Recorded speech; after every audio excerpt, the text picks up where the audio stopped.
Trigger warning. The following podcast contains content that may be deeply disturbing. You will hear first-hand accounts from parents and family members who have lost children to filicide, the murder of a child by a parent or caregiver. These stories are raw, emotional, and shared from the perspective of those who have lived them.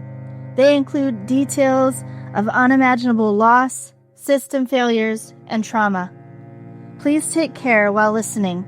If at any point you need to pause, stop, or step away, we understand.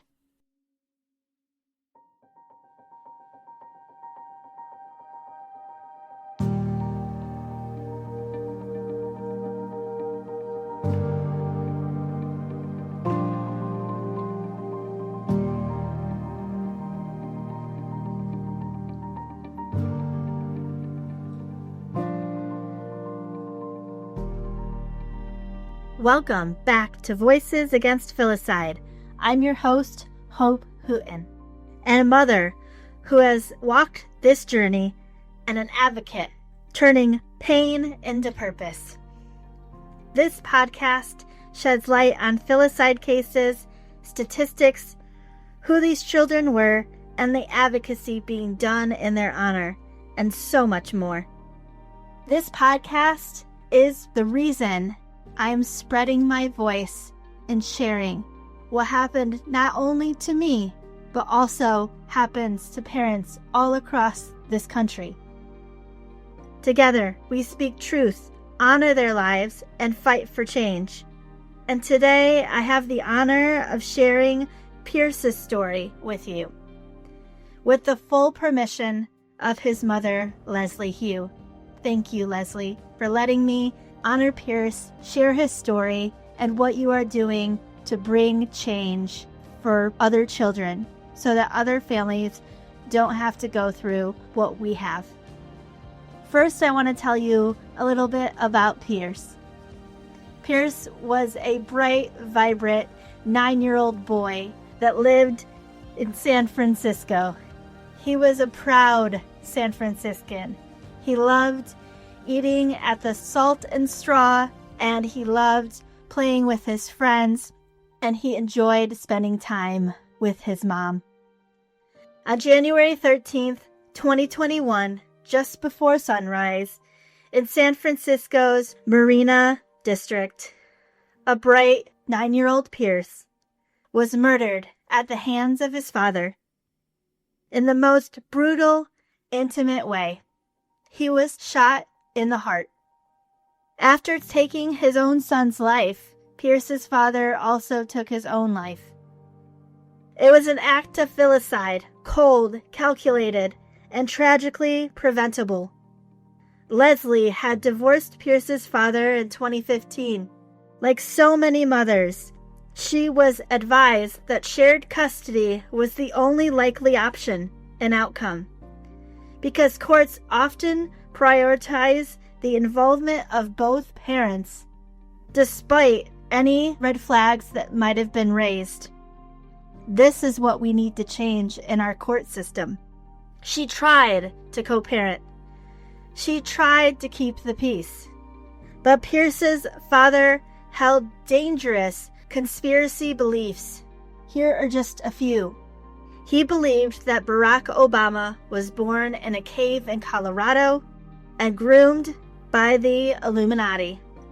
He also believed that FEMA camps imprisoned U.S. citizens. Still, Lesley never wanted to take Pierce away from his father. She just wanted to make sure that Pierce was safe while in his care. By June of 2020, safety became the priority. Pierce needed to get caught up on his vaccinations to remain enrolled in his school. Lesley's belief in science and the proper medication for children, with the support of his pediatrician. After years of attempts to resolve things without courts, she finally sought medical custody. On January 12th, 2021, the parents returned to court. Pierce's primary pediatrician had already submitted expert medical records and testimony recommending vaccinations. But at the last minute, Pierce's father introduced a new expert, a QAnon-aligned doctor from Michigan who had never met or spoken to Pierce ever, and charged $500 an hour for a written report. The judge delayed the case by 1 month to allow for this testimony to be in the court records. But in the meantime, the court did allow vaccinations to begin, starting with 1 MMR and 1 Tdap, as the pediatrician advised. By that next morning, the day after the court hearing, Pierce was dead. He was shot in his heart, murdered by his own father, then his father took his own life. This wasn't unforeseeable. It wasn't a freak incident. It was preventable. The red flags were everywhere. Conspiracy theories, emotional instability, refusal to cooperate with medical professionals. Lesley voiced her concerns to the judge. She brought them to the court with evidence, and like so many protective mothers and fathers, she was ignored. What's happening in family courts across this country isn't just failure, it's systematic neglect. Pierce should be here. His murder shouldn't have happened. In her deep grief, Lesley has turned her pain into purpose. She has founded the organization Pierce's Pledge, a safety-first initiative rooted in common sense.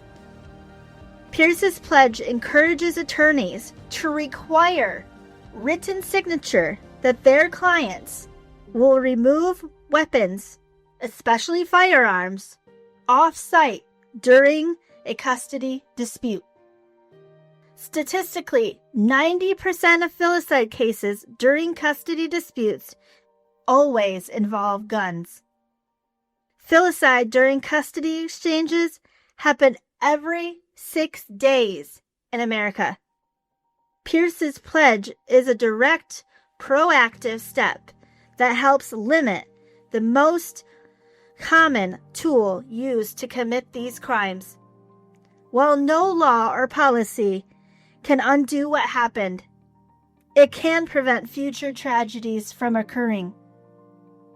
When parents are in crises, we must reduce access to tools that can lead to devastating, irreversible effects. Pierce's Pledge has put the first gun safety locker in the San Francisco area ever. So if you are going through a custody case in that area, you can find out more information on piercespledge.org. At that website, it will show you different locations around the city that there are gun-safe places to take your weapons. This keeps everyone safe who is dealing with the custody case. To every family law professional, attorney, judges, mediators, everyone in the court system, we are asking you, please implement Pierce's Pledge in your working documents. Start asking about weapons. Start requiring their safe legal removal. It's a reasonable, life-saving measure. And to every parent navigating a custody battle, especially if you feel unheard, know this. You are not alone. You are not crazy. And you have every right to demand protection for your child. Keep records. Speak out. Advocate.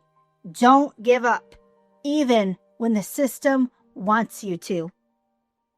To learn more about Pierce's Pledge, support Lesley's advocacy, or become a part of this life-saving movement, visit www.piercespledge.org. You can also connect with me, Hope Hooton, and the Voices Against Filicide community at voicesagainstfilicide.odoo.com, or you can find me on social media wherever you find your social media at Hope in the Pain. Thank you for listening. Thank you for honoring Pierce. And thank you for standing up for all of our children. For Pierce, for Alec, for Lydia, and for every child who deserved to grow up. Thank you. Thank you for joining me on Voices Against Filicide. If this episode moved you about Pierce and Pierce's pledge, please share it. Because every story shared is a step toward awareness and another life saved. And remember, always be kind and abound in hope.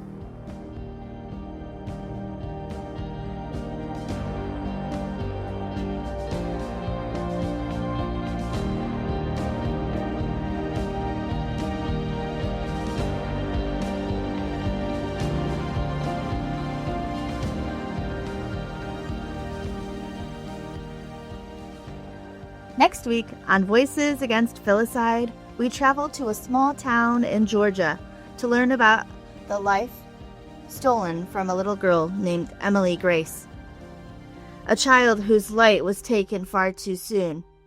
With compassion and respect, as we do in every episode, we'll share who Emily Grace was, what she liked, and what brought her joy, and the devastating tragedy of her life being stolen at the hands of her own father. We'll also hear about the strength of her family, friends, and community as they come together to honor Emily in the most beautiful ways, determined to keep her memory alive. Please join me for this important conversation next time on Voices Against Filicide.